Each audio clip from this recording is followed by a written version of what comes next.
జై శ్రీరామ్ శ్రీ రామభద్రాయ నమః. రామభద్రో విజయతేతరాం. శ్రీ గురుచరణ సరోజరజ నిజమన ముకుర సుధారి. కలియుగంలో భవిష్యత్ బ్రహ్మ హనుమంతుడు స్వామివారి యొక్క గురుచరణాలని ఆశ్రయించడం ద్వారా గోస్వామి తులసీదాస్ చెప్పిన విధానంగా హనుమాన్ చాలీసాలో మొదటి దోహలో చెప్పిన విధానంగా ఆయన యొక్క పాదాలను ఆశ్రయించి ఆ పాదాల దగ్గర ఉండేటువంటి రజ శ్రీ గురుచరణ సరోజరజ నిజమన ముకుర సుధారి మన యొక్క మనస్సులన్నింటినీ కూడా శుద్ధి చేసుకోవాలి. మనస్సే చాలా ప్రధానమైనటువంటిది. మన ఏవ మనుష్యానాం కారణం బంధమోక్షయో అని అన్నారు.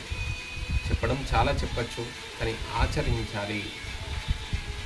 గురువులు చెప్పిన విధానంగా అక్రమమాక్రమణం, ఆక్రమించాలి, ఆక్రమణ చేయాలి అనేటువంటి ఈ వికారాలు ఏవైతే ఉన్నాయో చివరిలో చెప్పిన విధానంగా కామ క్రోధ లోభ మోహ మదమాత్సర్యాలు ఏవైతే ఉన్నాయో అన్నీ కూడా తొలగిపోతాయంట.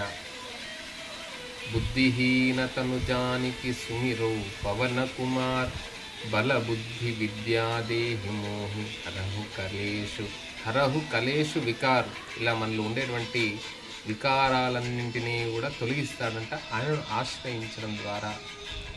అంటే జననం నుండి మరణం వరకు ఉండేటువంటి వికారాలు అనేటువంటి కొన్ని అంశాలు కూడా మనం తీసుకోవచ్చు. అలా సంసార సాగరంని దాటించేటువంటి స్వామి ఇహంలో సౌఖ్యాన్ని, భోగాన్ని, ధర్మజీవనాన్ని, అదేవిధంగా తదనంతరం మోక్షాన్ని ప్రసాదిస్తాడు. నిర్వేదం లేకుండా అనుగ్రహిస్తాడు రామదూత హనుమంతుడు. అనిర్వేద శ్రియోమూలం అని అన్నారు. అనిర్వేదో హి సతతం సర్వార్థేషు ప్రవర్తక. ధర్మంగా వెళ్ళడం ద్వారా, మంచి ఆలోచనలతోని, మంచి బుద్ధితోని, బుద్ధిర్బలం యశోధైర్యం ఆయనను ఆరాధించడం ద్వారా ఇవన్నీ కూడా మనకు కలుగుతాయి.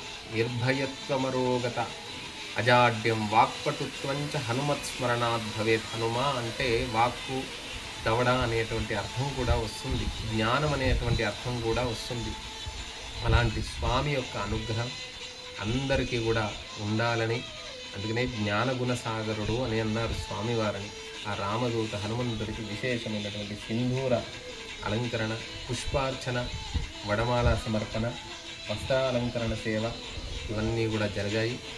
భక్తులకి ఈరోజు రామదూత హనుమంతుడి యొక్క సేవలో పాల్గొన్నటువంటి వారికి వారి యొక్క ధర్మవాంఛితం నెరవేరాలని, అదే విధానంగా భక్తులకి అందరికీ కూడా ఒక మంచి సద్బుద్ధి, సత్ ఆలోచన, సత్సంకల్పం, సత్సంగం, కుటుంబంలో ఐక్యత ఇవన్నీ కూడా కలగాలని కోరుతూ మన రామభద్ర క్షేత్రంలో కూడా ఎటువంటి దృష్టి దోషాలన్నింటినీ కూడా తొలగించేటువంటి హనుమంతుడు.